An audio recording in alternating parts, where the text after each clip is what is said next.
This is lots of technical stuff happening.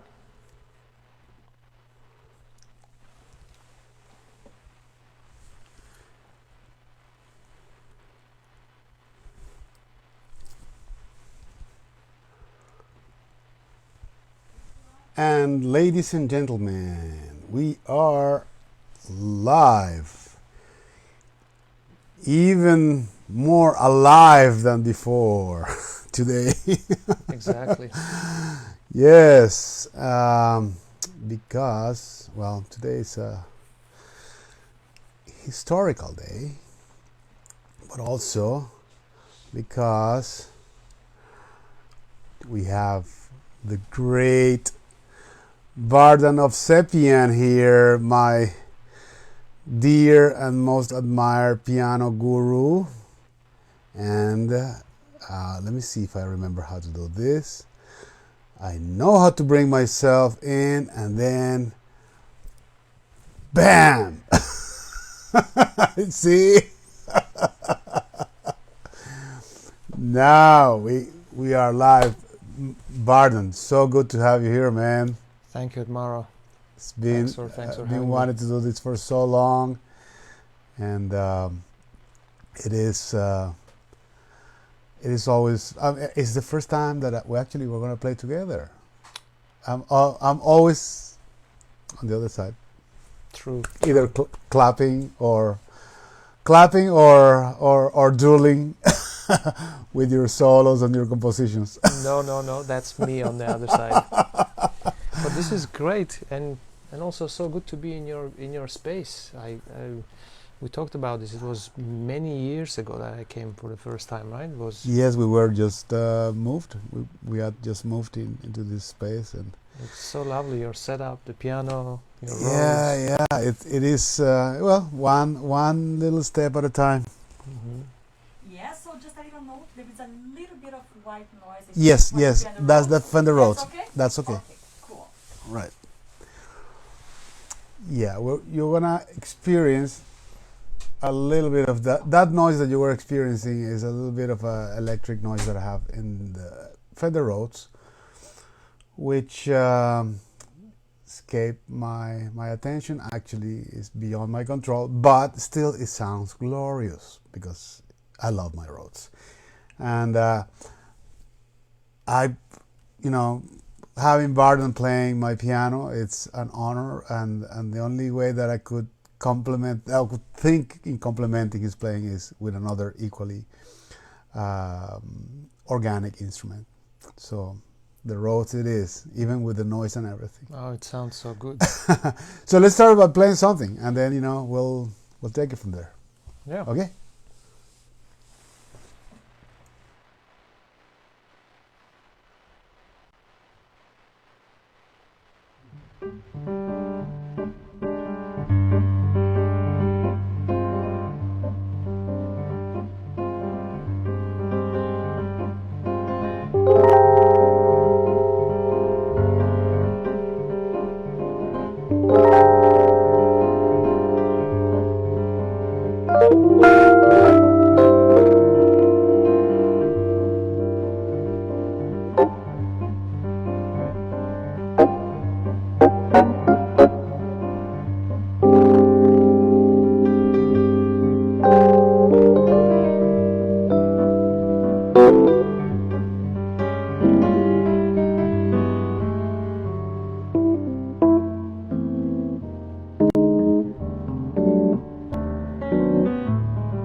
man, so much fun.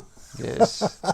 Thank you for rescuing me from the sameness of my practice. What are you talking about?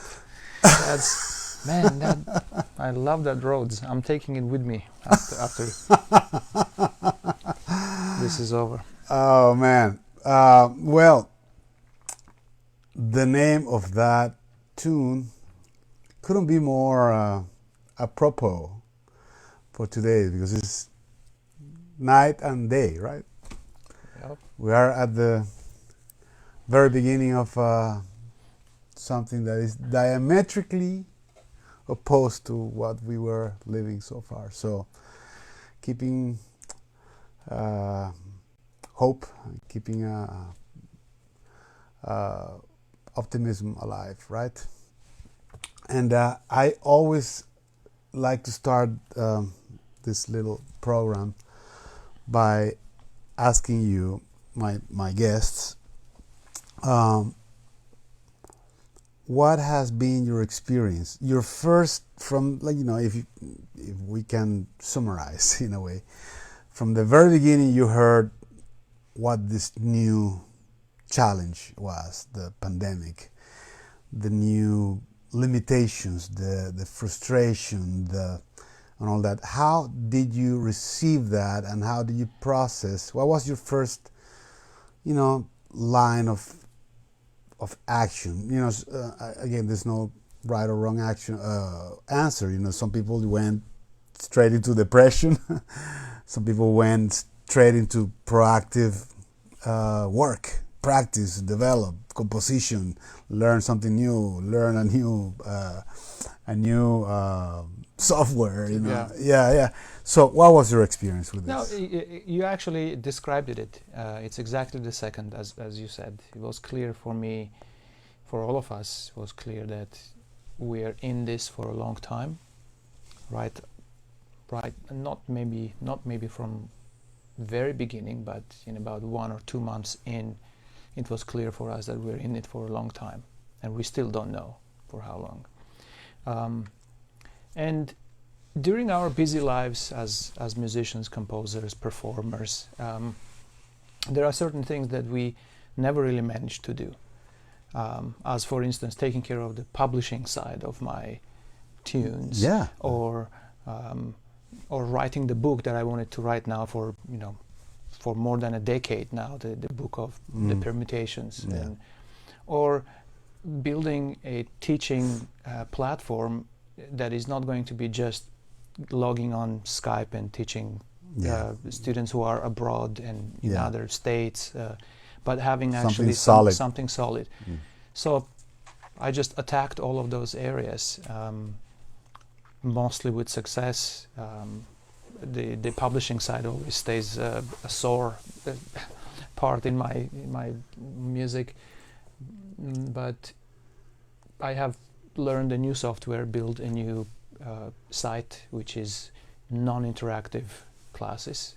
I upload a video every week, but it took me a couple of months to get used to this program, and that's one of the many other things. One thing that I have not been doing is actually composing. In fact, that was kind of a conscious decision for me to let this time, this big interval, be something different, and me taking care of all these dry sides, website, software, teaching, and all of that, and let a little bit of pause happen with teaching, so I can come back with a fresher voice too. That's great. Plus, I know that you were in Australia. I remember when you told me that you were commissioned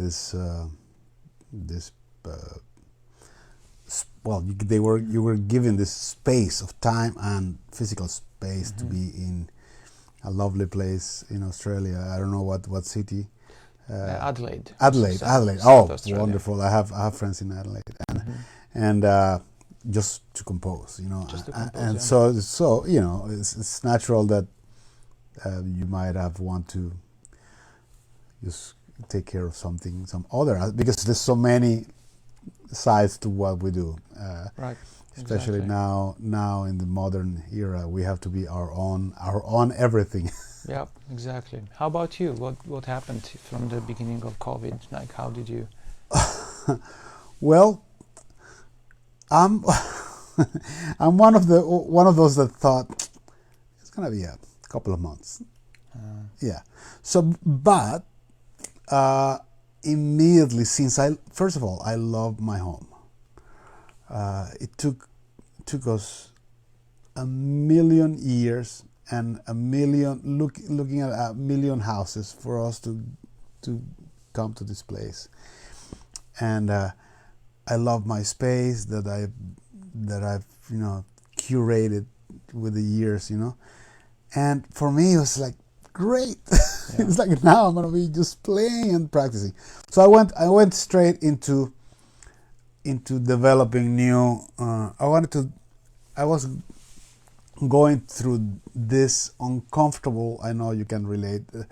This uncomfortable plateaus in which you don't feel like you want to develop something new, but you just don't know, and you are searching for that spark of inspiration and or a window of knowledge, So I started reading some books and researching and finding really stuff that I had not thought about, and that was like boom, the spark, and I started developing new stuff, and I was in that, as you know, that uncomfortable place. Now I'm in the other uncomfortable place, which you might be familiar to, which is when you know what you don't want to play, but the new stuff is not quite internalized, So that's the place. But we know what it is. We know what it is now, and we Yeah. know that it's. We know the process, path, yeah. the path and the process and the hours that you have to invest until something really comes up in your second It's nature. a comfortable, uncomfortable space. Yeah, it's a sweet slavery. Facing the piano and knowing that okay, I might fool myself into believing I know what it is, but when I play, it's not there. It just keeps escaping, Yes. But it's coming. Coming, but one of the great. So you did you develop this software for your platform, or it was something that you? No, it's one of those platforms that, like, for personal websites. These things exist, and this one is specifically for teaching. That's good. Okay. Yeah. The leading platforms that are out there for this type of online school teachings are teachable.com. People are using kajabi.com. What I started using, and I found this most user-friendly and also affordable, is called Thinkific. Okay. So it allows you to, for instance, I can upload the courses, and allows you to all the chapters inside the courses. I can separate them with intervals of however many days I want. If the student comes and purchases an entire course, it's already designed in a way that you click on chapter 1, you cannot view chapter 2 until 7 days later. Chapter 3 until 14 days later. From the moment this type of things is really great, and that's wonderful. Yeah, and you don't have to integrate anything like Vimeo or anything. Videos are just all uploaded in that site. It's great. Yeah. Well, when one of the things that I've been marinating through this last few years is a book. Now, because people ask me, are you gonna ever write a book? I don't know if a textbook is such a responsibility, right? It's those are big words. But I thought about doing a book reflecting my views on certain things. Right, on certain my perspective on certain scales that people use, but I use them differently from a different angle, blah, blah. And then, of course, when I started writing, I thought, man, this is gonna be more like a pamphlet, like a little threefold, because I mean, it's like. Because we go for the concise version of things, Yeah, but little by little, I started adding. That's what I did through the years. It's like every idea that I had, boom, I added to that file. And now it's just a matter of finding, okay, who is going to help me edit all this? Like really go through the editorial process, is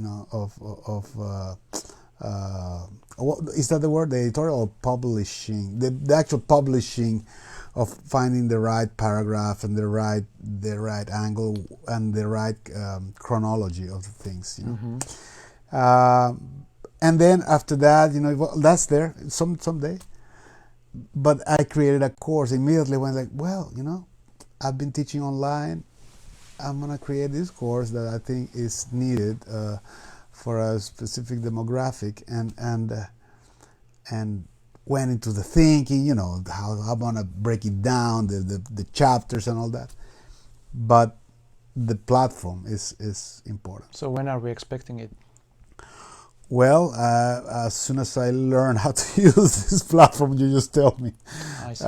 Yeah, I don't have a platform. It's just an idea. I haven't written. No. But the book. Oh, the books. I don't know. I mean, is it gonna be an e-book maybe, or I don't know? Do people buy books anymore? Sometimes.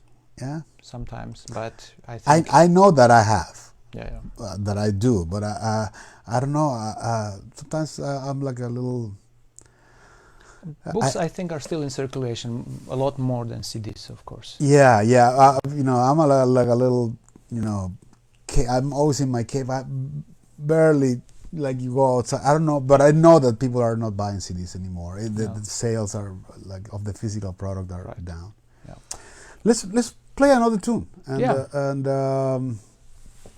But before, as we were talking about your book and ideas, I want to mention before I forget, one of the master classes that I saw you and I looked at it with such a joy and envy. Yes, oh beautiful. It was your master class on Brazilian piano Brazilian styles. You were showing. I think it's on mymasterclass.com. Yeah. Otmaro. So funny. So I know there is lots of material out there, but for something like this, like personally me, I would be so interested to have like one very detailed big course on all of those, like Brazilian piano styles, shown by you. I mean, you kill that stuff. Thank you. But this is something that I teach to my students in a very casual manner, and then I designed a little course that I was teaching at a couple of universities. But the funny thing about these classes is that I proposed the idea. I suggested the idea of these classes for someone else, for some Brazilian piano player to do it, and then the guy told me, he's like, okay, you do it. It's like, me? So, again, one thing is to play something and to break it down. But then when you realize you have 1 hour or you have half hour to put it all in there and in an articulate manner, it is a big responsibility. So all this I know you can relate because you have written books. So putting information out there for someone to understand it and to clearly develop, it is a big responsibility. Yeah. And I don't take it lightly. I know. But if anyone can do it, you can do it, and you should do it. Well, thank you. Yeah. But I know that I heard your chorinho, and I went like, oh yeah. My little attempt. It's chorinho has such more European roots, and it's not as difficult to relate to. When you go to other stuff, even though we think we can play bossa, we think we can play samba, those are beasts. I still very Bayon. Yeah. But when I see you doing that, and with this, music belongs to everybody. Yeah. And once you catch on the, you capture this the sensibility of something. I mean, you can refine details, but the sensibility is there. That's a joy. So when I heard you playing the Choriño Tati, yeah? For Tati, it's like, man, he got it. He got it. I mean, because it's a sensibility. At the end of this month, my last guest this month is gonna be Joe Rotondi. I don't know if you know that name. No. Joe Rotondi. When I arrived in LA 32 years ago, somebody told me, you are not gonna believe who's the guy that does 90% of all Latin gigs in Los Angeles. And then when I met Joe, who is a great guy, the most wonderful friend, with a sense of humor like for days, but he's like American, white, blonde, blue eyes. And I went like, yes, music belongs to everybody, because all what it takes is the respect and the will to dive into it. Yeah, no, you have to. Yeah.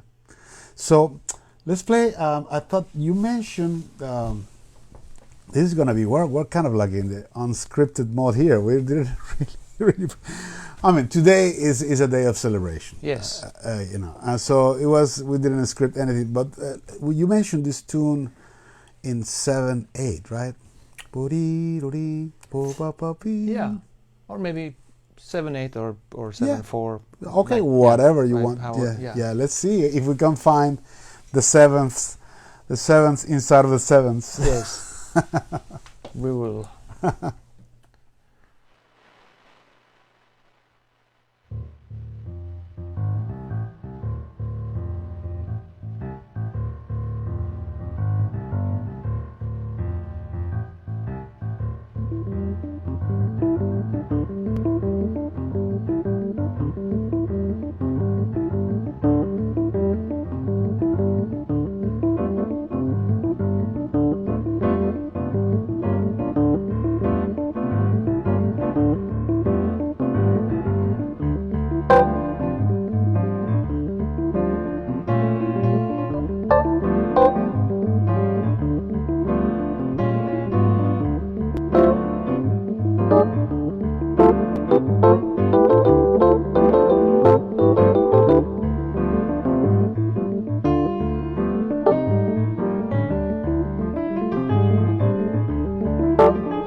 Yes, maestro, yes.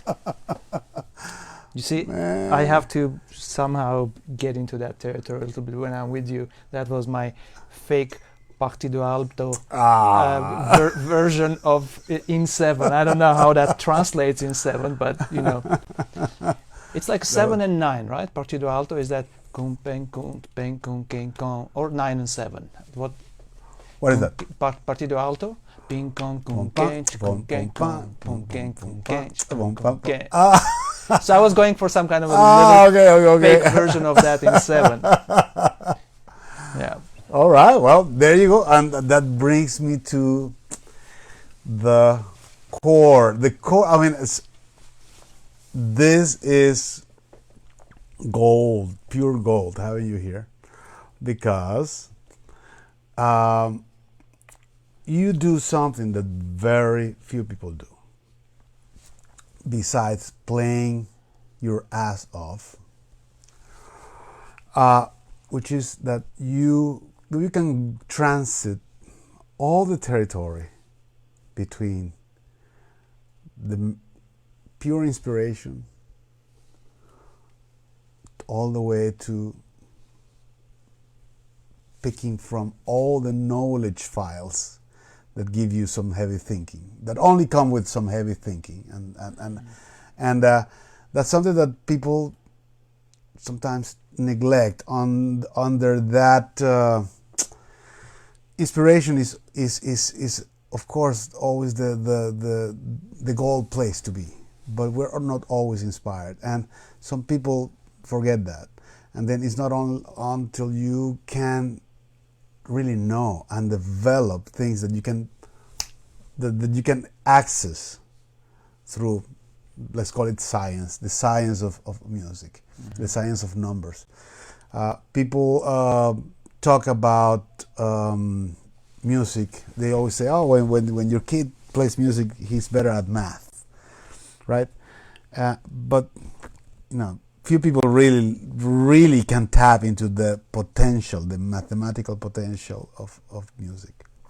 Yeah. So, and I've known you for a few years, and one of the first things that I saw you doing was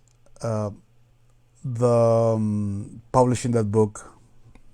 That, by the way, I honestly practice.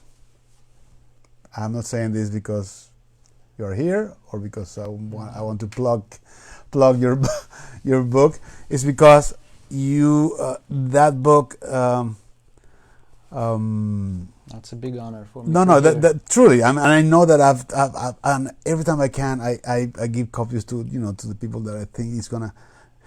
Why? Because I got to the piano, I would say late in life. I was a guitar player, and so my approach to technique was very I had to really get it happening in very little time. Mm-hmm. So for a long time I only did technique. In the conservatory they allowed me to take just piano lessons that were technique oriented, because they told me you already play guitar, so no full-blown course on piano, just 5 years of technique, and that's it. So I had to and I was already 15, 16 years old. I had to, it's not the same when you're that old. So all my life I've been I've depended on my practice. If I don't practice, maybe it's a psychological thing. If I don't practice every day, I feel it. And maybe it's not, again, maybe it's not a physical thing, but my self-confidence sometimes, it's not there, especially if I'm on tour. When you're on tour, sometimes you cannot practice, and you just travel and you get to the show, and then you just have to change and play, and it's terrible. So I've been like all my life repeating the same routine. It's like, okay, I need a maintenance routine, and I've had this routine for all my adult life until I got your book, because your book was like, great, this is fun. I'm really exercising. I'm working on some stretchings, and I'm working on material that is actually fun, and it's really thought provoking. It's like a good movie, So that's your book on mirror exercises, and then is the other side of that, which is the permutations, all the mathematical, the milking of something as simple as a sequence of 5 notes in all the derivates. Right. And that's something that brings, to me, it brings architecture to things. It's not it's not like something that is so random that it could happen or it cannot happen, which is also nice when that happens. In music, in music something happens, oh great, but when you know that you can play with these two things, with the unexpected, and then why not, I'm gonna do this that has an architecture. Right. So I want you to, for the audience that are not musicians, to explain a little bit of that thought, of that what brought you to develop this material, and then for the musicians, if you could illustrate just a little bit of what that is, because again, I believe in everything that goes, that is rooted in knowledge, rooted in inspiration, both together, only one. There's a moment for everything. So, yeah. I think many of us, jazz musicians, improvisers, and also other style composers, especially composers, they start experiencing this thing, and you can tell me if you relate to this. I'm sure you do. From young ages, when we were given works of the masters to play, Bach, we're not just sight reading and being satisfied. From early ages, somehow it was there. I started developing this curiosity about how it's put together, and taking little section of Bach prelude and seeing if I could transpose it and playing from a different key, how all of that is done, what's the mathematics inside, and all of that. There are some kids like that when they, some kids play with dolls, and some other kids, they just, when they get a little car as a present, they break it apart. Like my girlfriend's son, he's a genius of that. He never would let go anything mechanical that is working. He's just always curious. He needs to break it apart, build it all from scratch, understand everything about it, right? So, and that has never left me. So, and therefore the architecture of phrasing, of harmony, of form, and everything has been always kind of a fascinating subject for me. So therefore composing never has been only an intuition, sitting down and putting my hands on the instrument and trying to see what sounds nice, I could go with this. Yeah. There always has to be, and it's not all mathematics. Obviously, we're musicians, we're creating sound. Yeah. So that balance, in fact, I work really hard to keep that balance going at the same time, which is the intuitive side mixed with structure. So suddenly one of those doesn't take over and the other one stays behind. So keeping the balance going. That's the the process, and that's how it came. Wonderful. And then for the musicians that might be watching, I know that people were glued to their TVs not too long ago watching the speech of the decade. but for the musicians that might be watching this, what is the main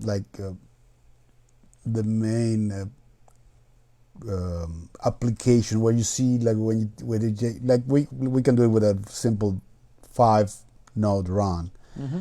So how do you develop these permutations?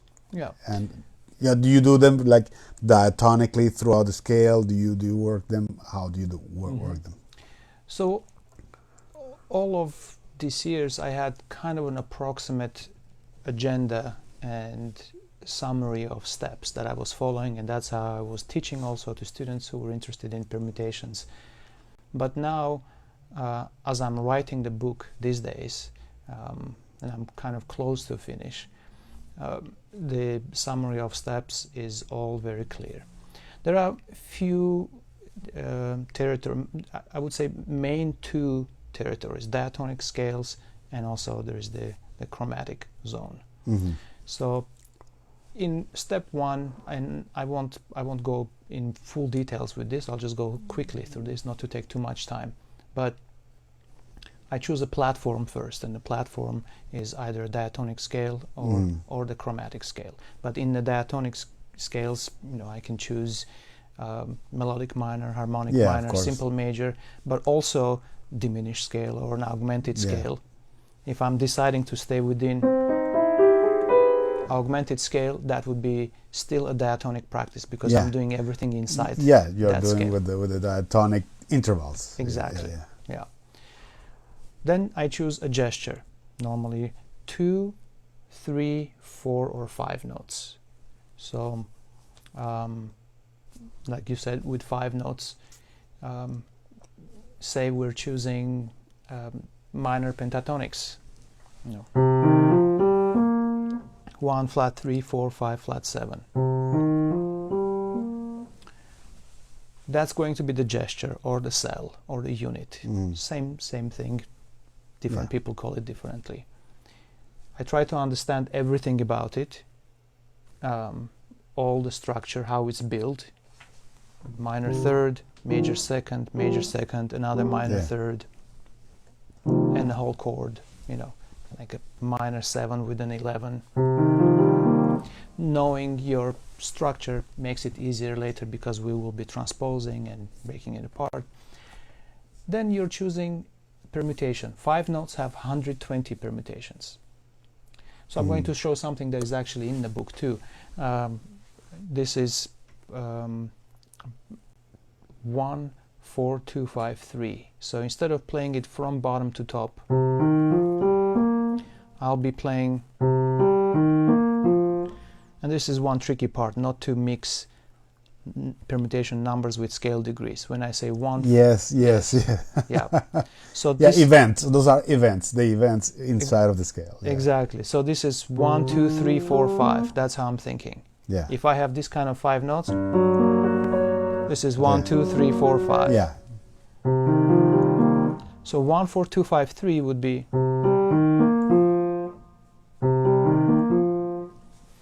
After that comes the next stage, which is choosing intervallic cycles.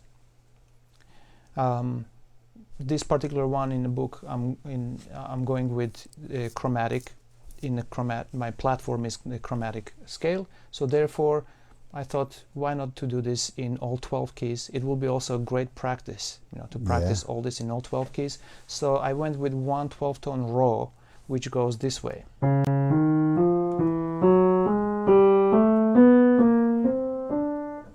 So 2 whole steps up, 1 half step down.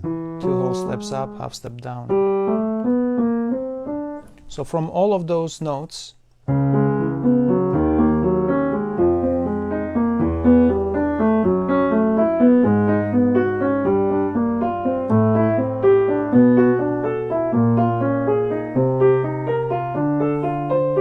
that's all Yeah. 12 steps. In the book, it goes, the left hand is doing the mirror, Yeah.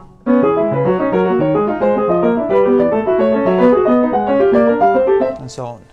So, but this is one intervallic cycle. It doesn't have to be just that particular one. You can choose different intervallic cycles. How about a whole tone scale?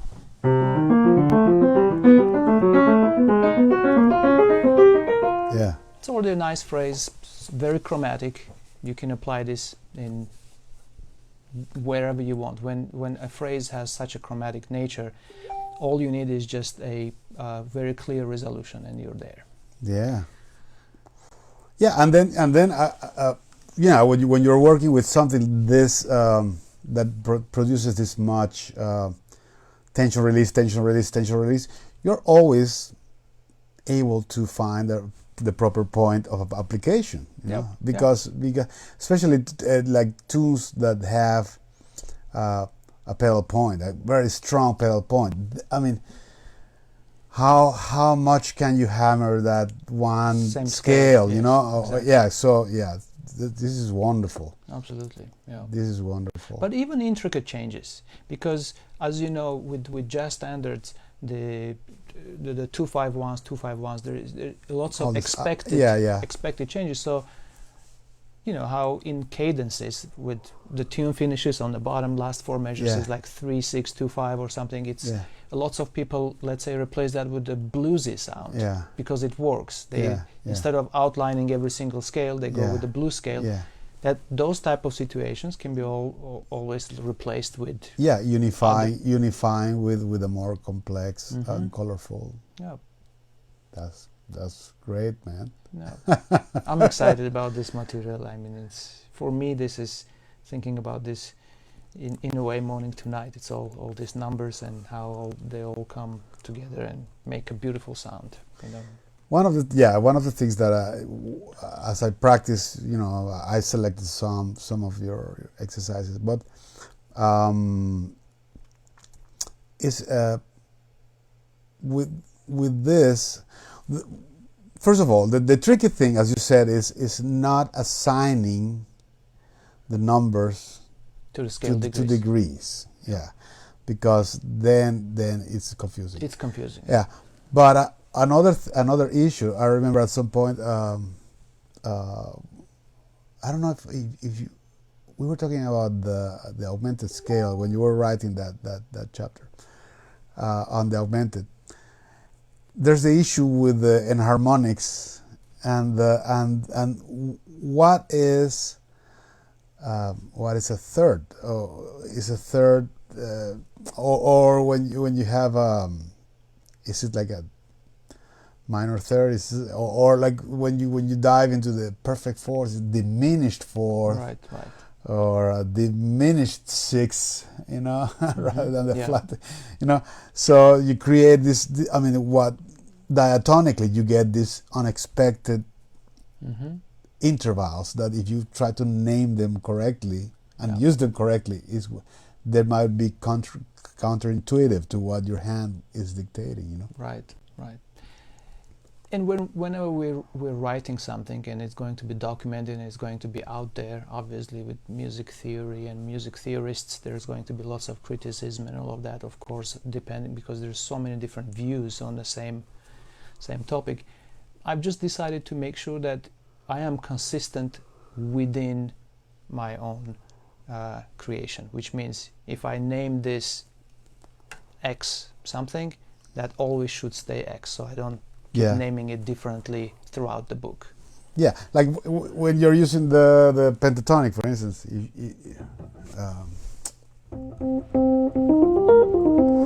if you ask someone, okay, let's work on thirds, the first third is going to sound like a fourth.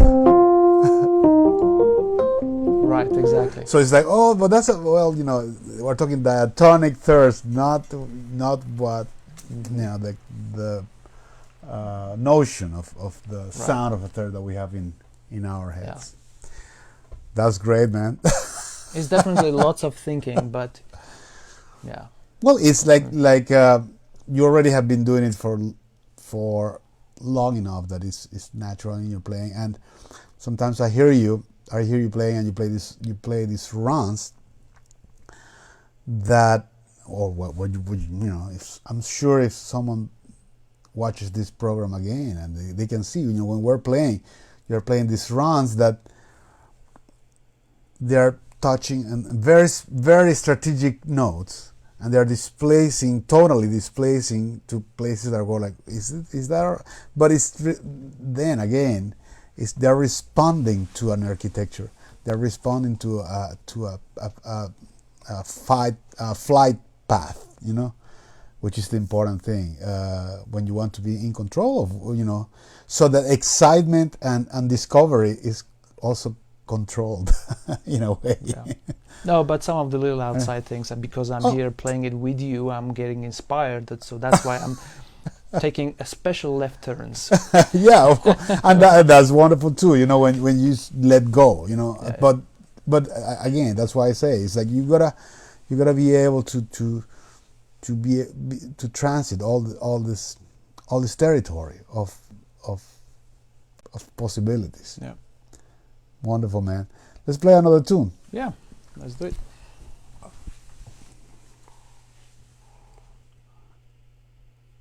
Oh, maybe we can play that one that has that pedal. We can create a pedal on the G. Oh yeah. The softly. Softly. Yeah. Mm-hmm. All right.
Well, Swing and Bayong go together, no? you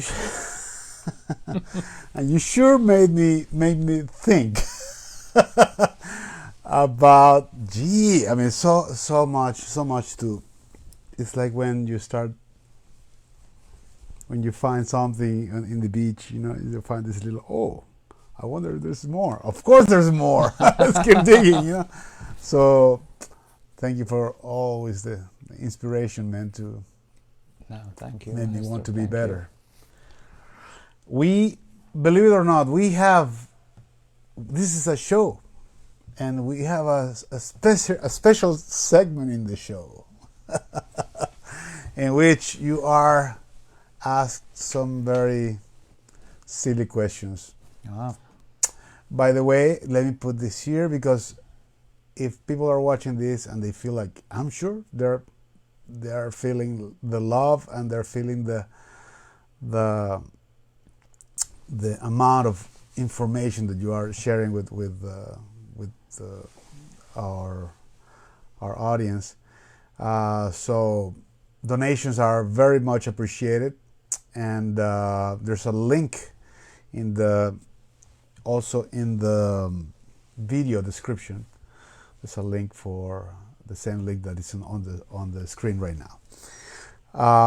So you have a deck of cards there that is, I promise, is not a trick deck of cards, but I need you to give it a very good shuffle, mix them together, because we're gonna pick 3 cards, and I have here 52 questions.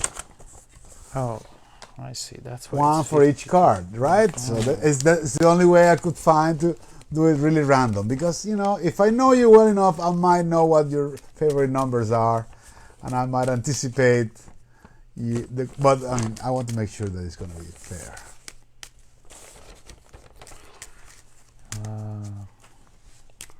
All right. All right, so let's pick the first card. So the first card is. Oh, show the camera. Okay, 6 of clubs.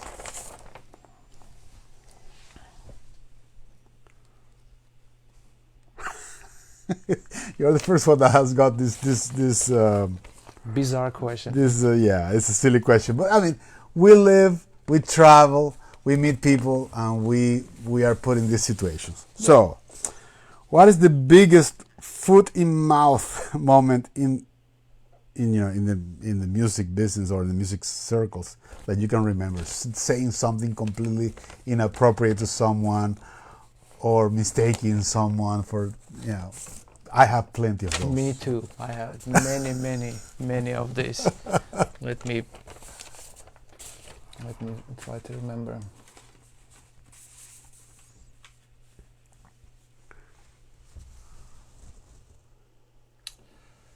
Wow.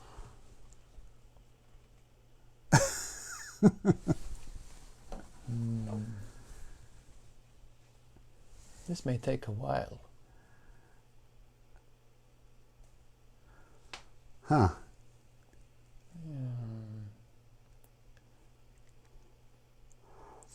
I've mistaken so many musicians in my life for other, of course, and that's the worst that you can.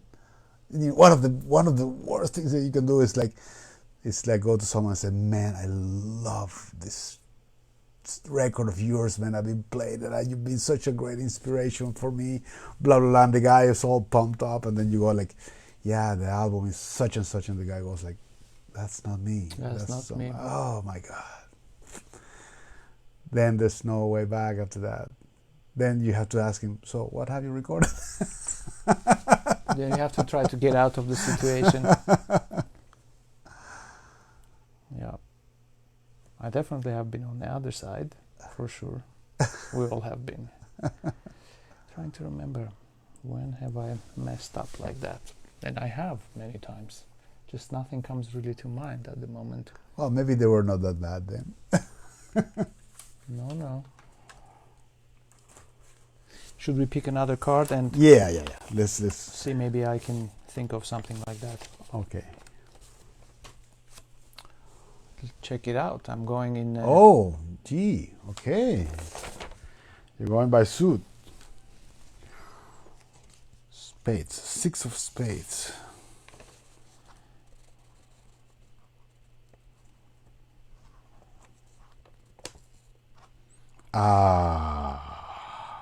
This is another one of those. Another one of That those. we are put in the situation, and then we have to. Okay. Have you ever been in a position, of course, you have, to say something about someone's playing that you don't necessarily feel like complimenting? What is your favorite non-compliment?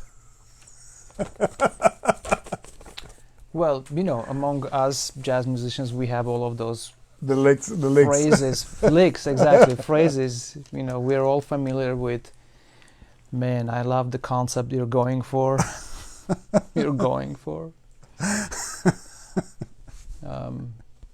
No, but there are situations that you just, as much as we think we can be honest, sometimes the brutal honesty has no place. It's a colleague who is trying his or her best, and but you have to say something nice. You have to encourage them, and it's always different. It's always different in those situations. We improvise. We find sometimes it takes really careful listening to find something good to say. Exactly, because sometimes it is that bad, unfortunately. But that thing always exists. There is something in all of that, madness and mess. That person still carrying. Everyone still is carrying something unique. So, what was the actual question? Yeah. What have you been? So you've been in the situation of having to compliment someone. Yeah. So, what is your? Do you have like a one compliment that you say that in these cases that it's like a non-defined, really nebulous? No, I would say no. Just because every situation is unique, and as I've said, we're listening very carefully just to see, and maybe something even very very useful for the player.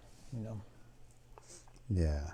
Well, I've been in a situation in which people are the complete opposite. They have such a lack of filter that they would say stuff like that. You don't know if they're really playing with you, or it's like, are you serious? Are you telling me this for real? I remember. Well, like for instance, one time I was playing with this great guitar player, and I've known that guy forever, and we had a really good relationship going as friends, and then when he introduced me in the concert, he said, "I want you to introduce this. This Otmaro is such a special." He went like really like. He was complimenting not only my playing, but he was coming from his heart, from another place. And this guy in the intermission came to me and said, "What do you think when people introduce you like that? What do you really think when you know what they're saying is not true?"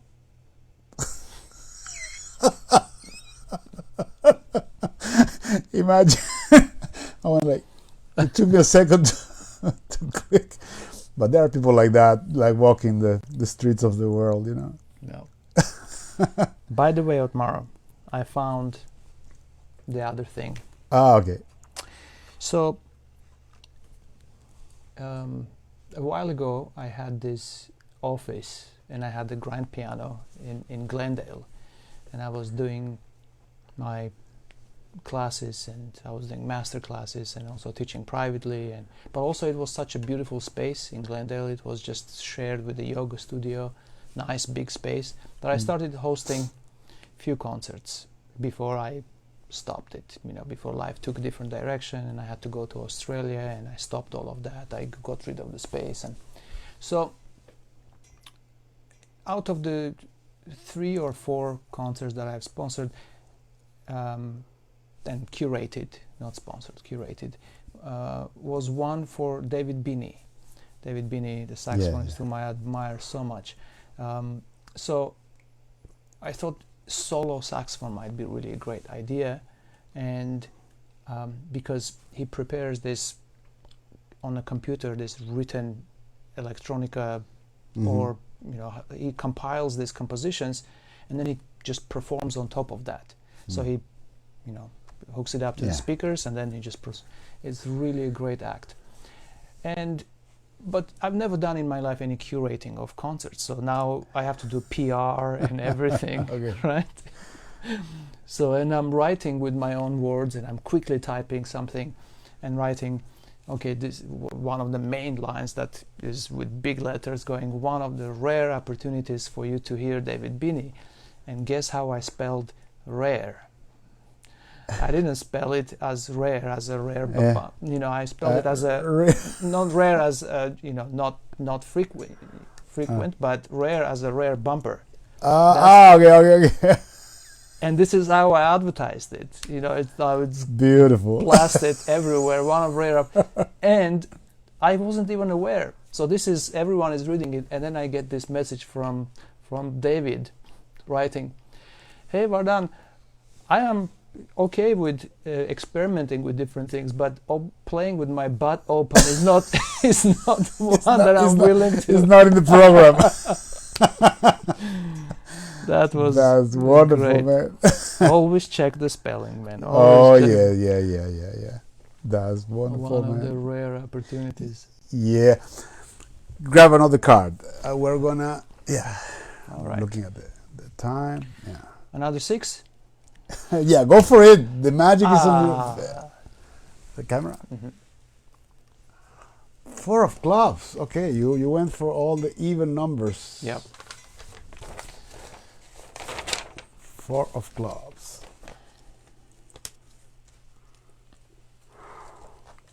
Okay, I know the answer to this. Oh, yeah. I don't want to anticipate. Maybe you. I asked this question to one of my earlier guests, and it's kind of something that has been floating in my mind. So the questions are stuff that are silly, but some are from my experience, right, or from my whatever expectations, my dreams. Have you thought about writing a magnum opus in big orchestral format, which I know you have done, but I don't know if you have thought about something even more epic, more bigger. What has preventing you from doing it? So, are we talking about the size of the orchestra? Well, yeah, or it could be just something that you don't want to leave this plane without doing this one album that you think it's gonna be your legacy. I see. Ultimate legacy.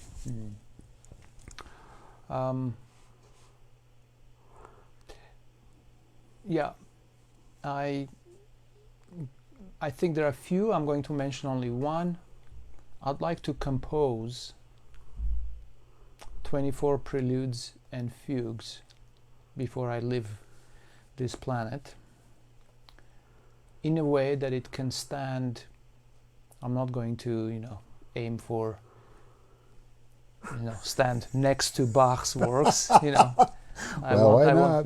No, but I mean, this also, I'm not going to say that was one of your very bad joke. Go for it. No, there's a good place for it. Yes. Yeah. Not Johann Sebastian Bach. It can be Rodrigo Bach, Pedro Bach. But then again, it has the other connotations, so I didn't want to go there.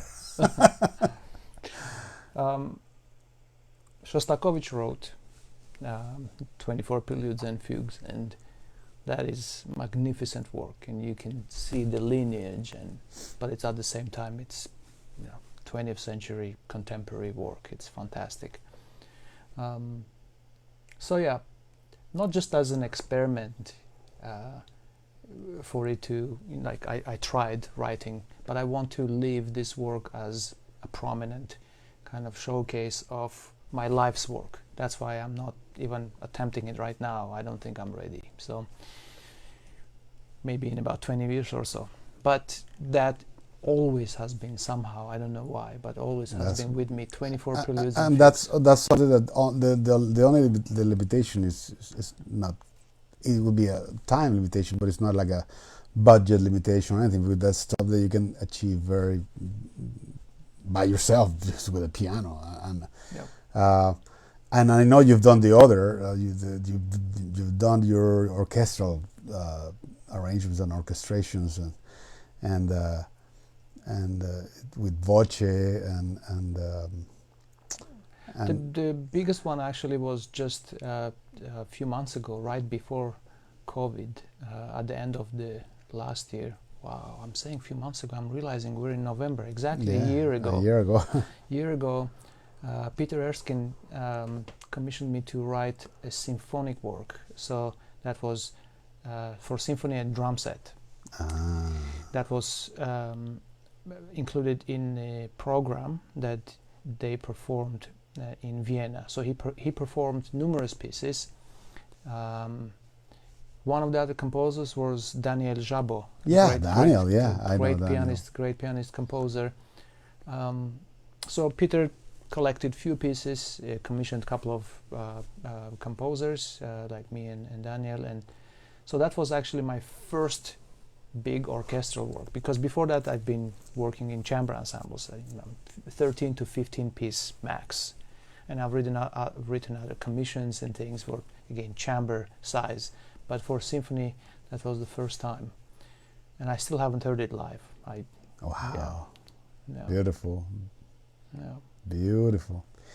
Yeah, and another one of those things that we have to think when we plan these dream projects is like the fact that the business has changed. So how much sense does it really make to invest money, your own money, if you don't have a wealthy investor, like your own money, into doing something that that you're not gonna see the return. Right.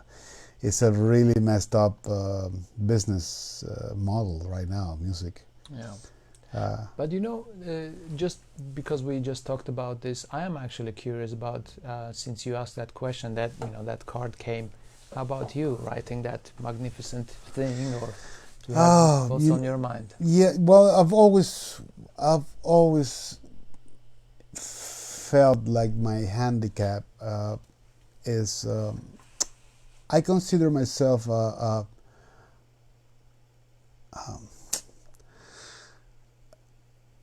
I've never delved. I used to do symphonic arranging when I was doing TV commercials, and I did a million of them. I did. That's how I made my money to come to the United States, doing commercials.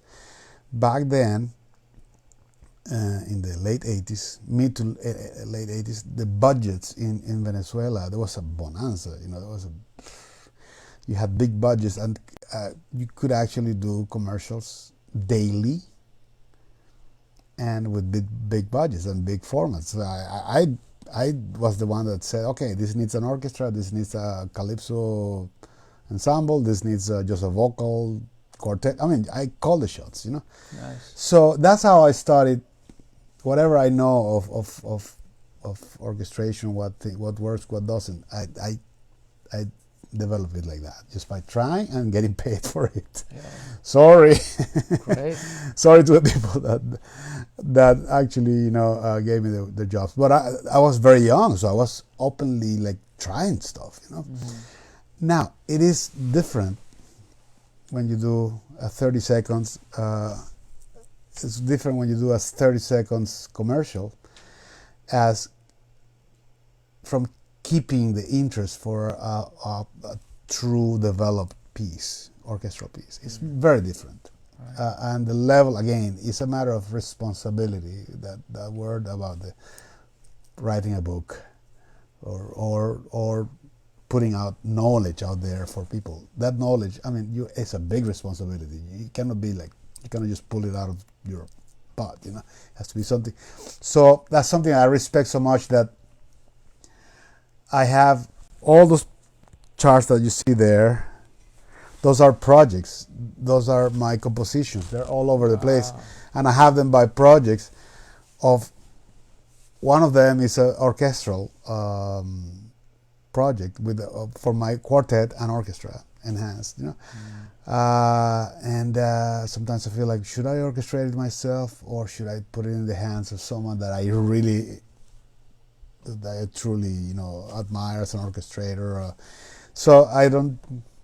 But that's one of the things that I would like to do. But without an investor, I learned my lesson already. No, I know. It is a lot of money.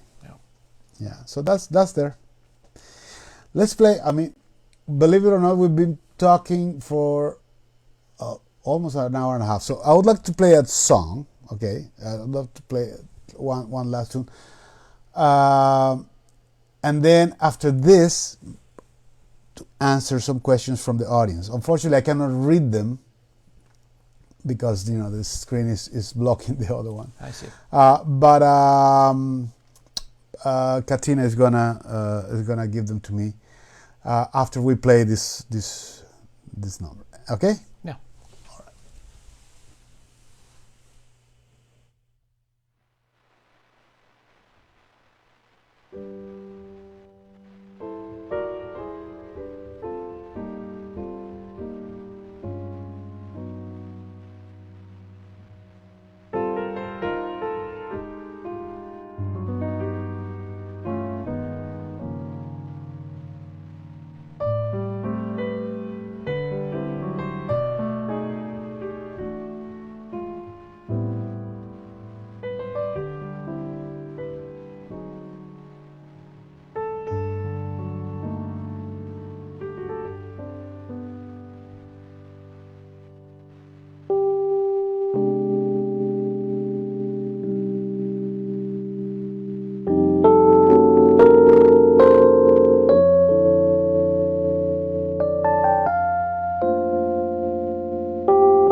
Killing me, Otmaro, killing me, man. Please. So beautiful.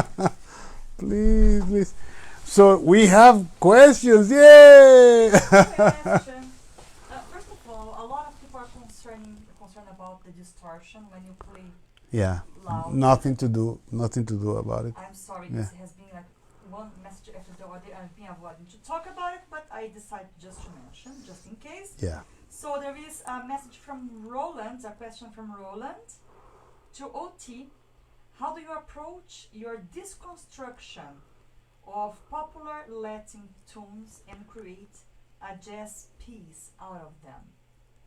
That's a great question. Wow. That's from Roland Ascar. Yes. Okay. Roland, Roland. our friend Roland. Yes, he's Oh, always wow. always present at concerts.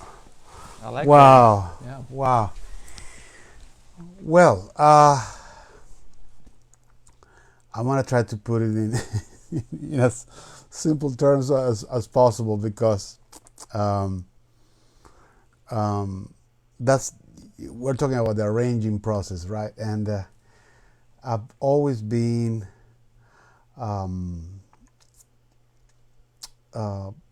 I think that an arranger can be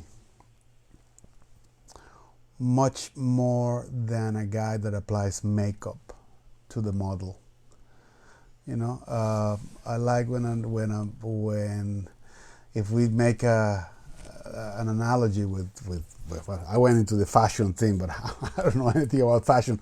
But if I were a fashion designer, I would be someone that is not okay just coming up with the same kind of jeans and the same thing. I would take the model and find what makes that model unique and try to complement that, and create something that wasn't there before, right? So in that sense, I'm a big fan of the way Billy Childs would arrange a standard. To take it, I mean, standards I've done a million times. So what am I gonna find from just another clever turnaround or another clever intro? I mean, arranging goes a little beyond that. So I like when I can make it a new piece.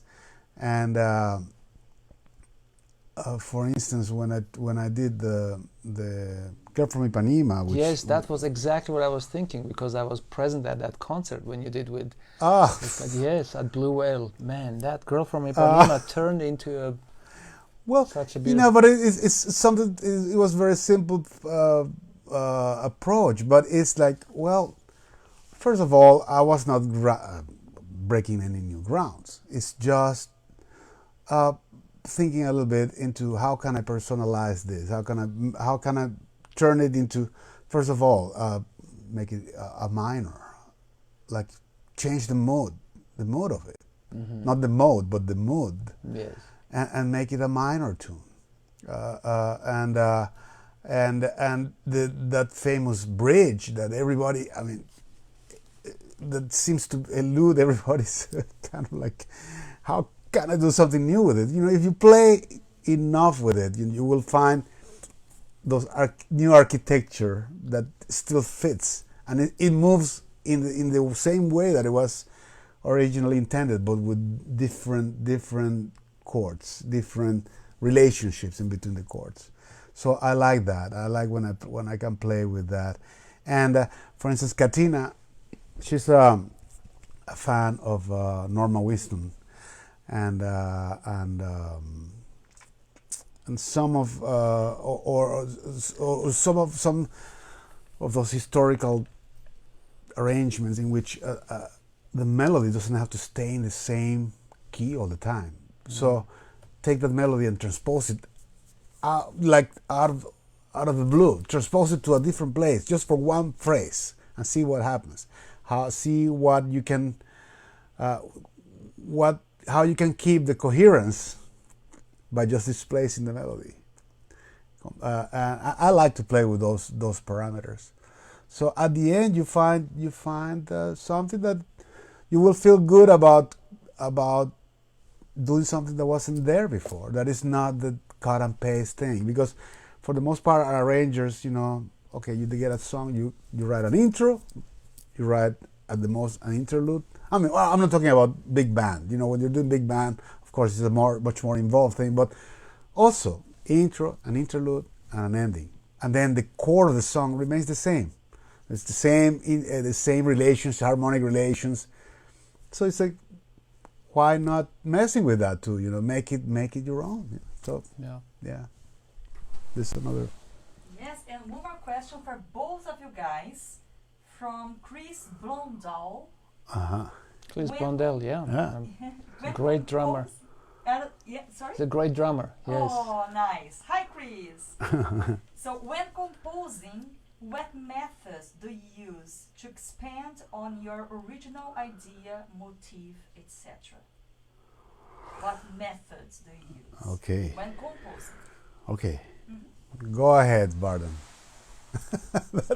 Methods, yeah. Well,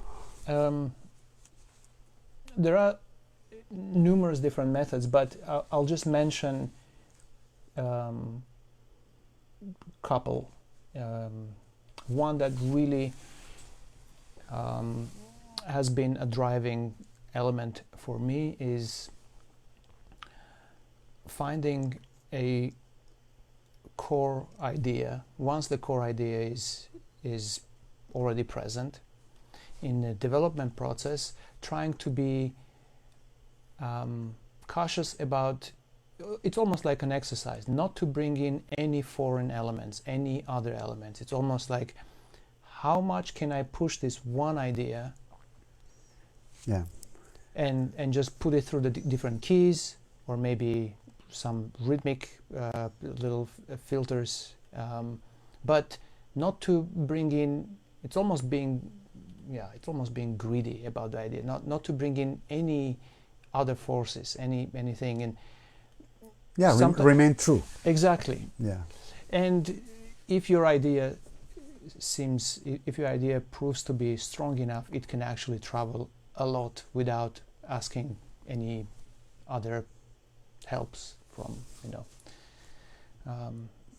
different areas. So that has been one, and the second has been sequences. Once I'm stuck with an idea, just putting this idea in different intervallic cycles, in sequences, sequencing it somewhere else, and not the entire idea, sometimes even just fragmentation, a little fragment of one idea, start sequencing it in different places, and as the next thing you know, your composition is already in deep development.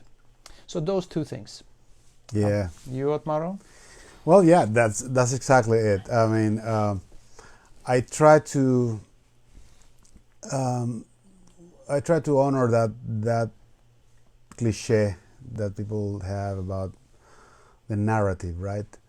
So when you have a narrative, you develop that idea until the story is told. And then I like what you said, not to bring any foreign stuff, just be true to that idea. And for the most part, for the longest time, I had people telling me that don't repeat, and I say, no. I mean, music is repetition is in music. It's part of music. It's part of connecting or developing an idea. And part of our lives. Yeah. Exactly. Repetition, and then to that, what you said about the sequencing of an idea, you add the other elements like the question and answer. You know, what the natural, honest response would be to that idea, rather than something that you want to insert because you know it's going to be hip. That's another thing. But if you remain true to the process, and then what is it that really, what will be the musical answer to that? And then you have a whole phrase. Then you have a whole a bit of a dialogue, and then where that dialogue is gonna go, don't abandon it until you really feel it's completed. I believe in that, and you know, of course, other composition tools like expansion. We talk about sequencing. You can expand in time. You can compress in time, and that motif can be present. You know. Yeah. Man, this has been so. I could stay here for forever. Me too. But quite joyous. I'm gonna remind people of your contact. Oh man, no, not this. Oh gee, where is it? You see, I touched the wrong screen. Where is it? Now I cannot get out of here? Come on. Okay. Your contact info, finally. Your website, and please, I mean, keep supporting this, you know, these amazing people that are just truly pushing the envelope of music creation. And keep supporting all this army of musicians that are creating these spaces online in the cyberspace to listen to music, the new listening spaces. We need you, and we need your support. Here are the links. You have the links also on the description of the video. And let's play a last tune. Let's play something. What do we have? Let's see. Let's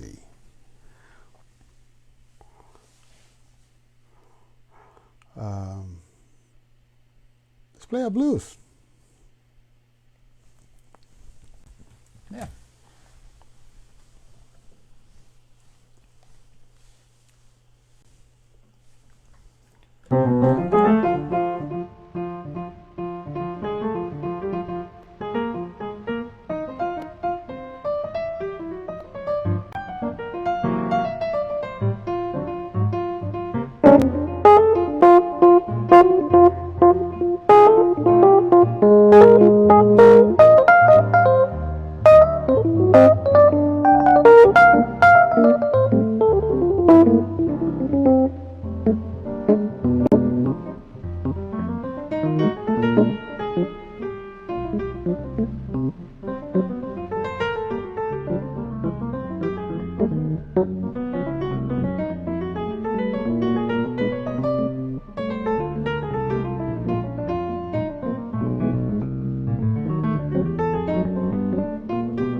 Thank you so much, Vardan. Thank you for having me, Otmaro. What a great time. Thank you everybody for watching. Right, I keep looking at this camera, but it's right there. Thank you everybody, and I'll see you next week. Bye bye.